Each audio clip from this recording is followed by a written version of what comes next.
မင်္ဂလာပါရှင်အခုမနေ့ဝေးပြတဲ့တစ်ဆက်စာလေးရဲ့တန်မိုးလေးတွေကိုခမန်းစီနဲ့ပြပြပေးမယ်ပေါ့နော်ရွှေစည်းကတော့အတက်အကျတွေရှိတယ်ပေါ့နော်လောလောဆယ်တော့မမဒါလေးတွေပေါက်စိတ်တိုင်းလေးပြပြပေးပါမယ်အခုမမဝေးပြထားတဲ့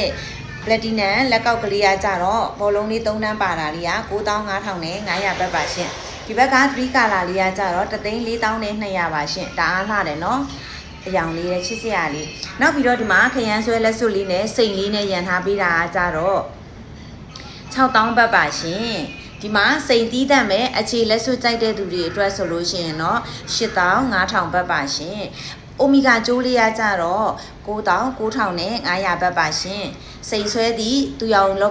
ကြောက်ကြီးနဲ့စိန်နေရန်ထားတဲ့ကြောက်ရောင်စုံလေးရကြတော့9,000နဲ့8,000ဘတ်ပါရှင်ဗတမ များနဲ့စိန်နဲ့ဒီနှဆွဲလေးရကြတော့8,000နဲ့9,000ဘတ်ပါရှင်ကဲဘာလေးတွေကြိုက်လဲကြိုက်တာလေးတွေတွေ့ရင်အားပေးလို့ရတယ်နော်တကယ်လို့ရွှေစုကျင်တဲ့သူတွေဆိုရင်လည်းရွှေစုစာအုပ်လေးတွေဆိုင်မှာတစ်ခေါက်လာပြီးတော့စာအုပ်လေးတွေလုပ်ပေးနေပါတယ်ရှင်အဲ့တော့စိတ်မဲလိုချင်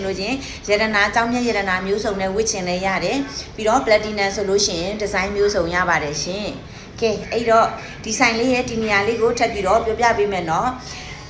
ဧကချိုင်းတလာဘန်းမောမှာရှိတဲ့ရွှေဝင်းဝါ platinum နဲ့စိတ်ရွှေရတနာဆိုင်လေးကိုအရောက်လန်းခဲ့ပါရှင်